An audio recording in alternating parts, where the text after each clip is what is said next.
আসসালামু আলাইকুম রহমতুল্লাহি ওয়া বারাকাতুহু।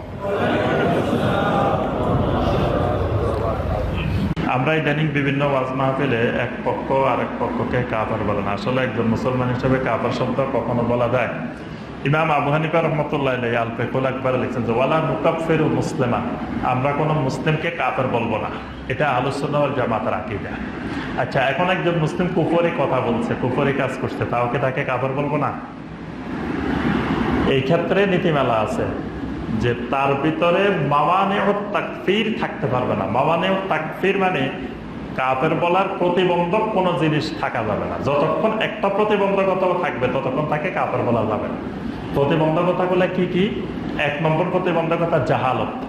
সে যে কুফরি কথাটা বলছে, শিরকি কথাটা বলছে, বা সে কাজটা করছে কুফরি শিরকি, সে জানি করছে না না জানি করছে, হইতে পারে সে না জানি করছে, জাহালতের কারণে করছে, তাহলে তাকে আপনি কাফের বলতে পারবেন না।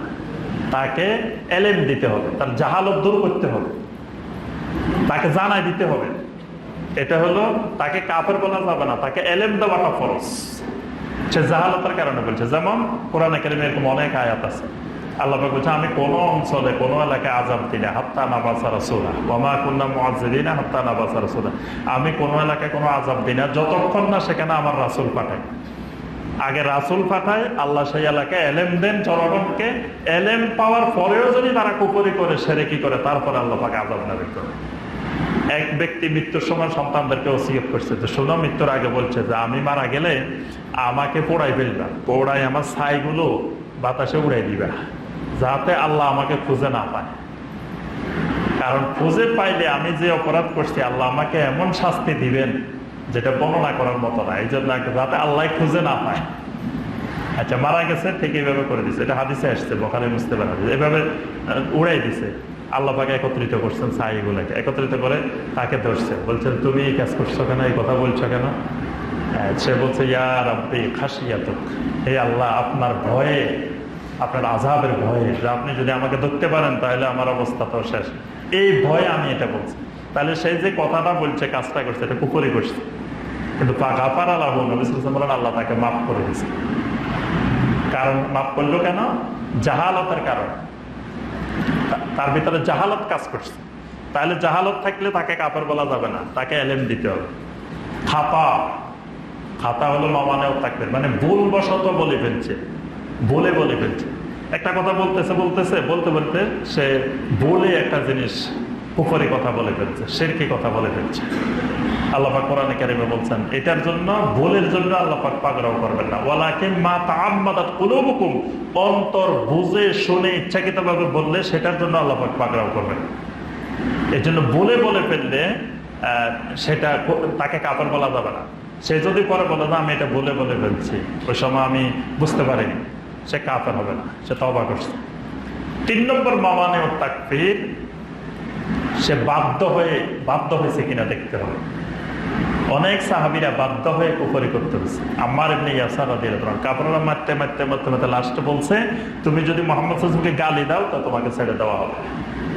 তো অনুপায় হয়ে বাধ্য হয়ে শেষে নবী সাল্লাল্লাহু আলাইহি ওয়াসাল্লামকে গালি দিয়েছেন। তিনি কাঁদতে কাঁদতে নবী সাল্লাল্লাহু আলাইহি ওয়াসাল্লামের কাছে আসছেন, ইয়া রাসূলুল্লাহ সাল্লাল্লাহু আলাইহি ওয়াসাল্লাম, আমি তো এই কাজ কুফরি করে ফেলছি, কি করছো? অত্যাচার সহ্য করতে না পেরে আমি আপনাকে গালি দিছি। নবী সাল্লাল্লাহু আলাইহি ওয়াসাল্লাম বলছেন তোমার অন্তর কি অবস্থায় ছিল তখন? তিনি বলছেন আমার অন্তর আপনার প্রতি পরিপূর্ণ মহব্বত, ভালোবাসা ছিল। তো নবী সাল্লাল্লাহু আলাইহি ওয়াসাল্লাম বলছেন ইন আদু ফাউদ, আরেকবারও যদি তোমাকে কাফেররা ধরে নিয়ে যায় ঠিক এরকমই করিও, কোনো অসুবিধা নেই, মানে তুমি কাফের হবে না। তখন আল্লাহ পাক এটা সমর্থনে কোরআনে কারিমে আয়াত নাযিল করছেন। আল্লাহ পাক বলেন ওয়া কলবুহু মুতমাইন্নুন বিল ঈমান, এরকম কুফরি যদি কেউ বলে ফেলে কিন্তু তার অন্তরে যদি মুতমাইন্নুন বিল ঈমান হয় তাহলে কোনো অসুবিধা নাই। তাহলে সে যদি বাধ্য হয়ে কুফরি কথা বলে তাও তাকে কাফের বলা যাবে না।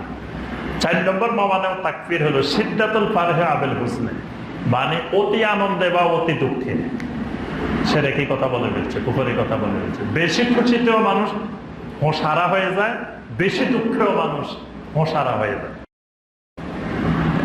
আল্লাহ রাসূল সাল্লাল্লাহু আলাইহি ওয়াসাল্লাম একজনের কথা বলছেন যে সে মরুভূমিতে যাইতেছে, তার ওঠ হারাই ফেলছে। ওঠ হারাই খুঁজতে খুঁজতে খুঁজতে খুঁজতে ওঠার কোনো দিকে পায় না, সে অনুপায় হয়ে একটা গাছের নিচে শুয়ে রয়েছে। মরুভূমিতে ওঠার মানে সর্বনাশ, সে আর কোন দিকে যাবে? হাঁটিয়ে ঠিক মরুভূমির মধ্যে সফর করা সম্ভব নাকি? সে ওই জায়গায় আটকে গেছে। তো ঘুমিয়ে আছে, হঠাৎ ঘুম থেকে উঠে দেখে তার মাথার পাশে ওঠটা দাঁড়ায় গেছে। এতক্ষণ খুঁজতে খুঁজতে পুরা অঞ্চলে পায় নাই, এখন হঠাৎ করে তার মাথার পাশে দাঁড়ায় গেছে। এত খুশি হয়েছে লোকটা, খুশি হয়ে বলতেছে, আল্লাহুম্মা আনতা আবদি ওয়া আনা রাব্বুকা, আয় আল্লাহ তুমি আমার গোলাম, আমি তোমার রব। কথাটা উল্টা বলে ফেলছে, বলার কথা আল্লাহ তুমি আমার মনিব, রব আমি তোমার গোলাম, কিন্তু বলতেছে আল্লাহ তুমি আমার গোলাম, আমি তোমার রব। এই যে কুফরি করে ফেলছে, এই কুফরিটা কেন? মিন শিদ্দাতিল ফারহ, অতি আনন্দে কুফরি করে ফেলছে, এই লোক কাফের হবে না। এরকম কতগুলো মাওয়ানি ও তাকবীর আছে। এই জন্য মাওয়ানি ও তাকবীর না যতক্ষণ থাকবে এতক্ষণ কাউকে কোনো মুসলিমকে কাফের বলা যাবে না। এরপরে এগুলো দূর করার পরেও যদি সে কয় না আমি বুঝে শুনি বলতেছি এটা, তাহলে তাকে কাফের। ওলামায়ে কেরাম, তাও আমভাবে সবাই না, ওই যুগের যারা বড় বড় ওলামায়ে কেরাম থাকবেন তারা তাকে কাফের ফতোয়া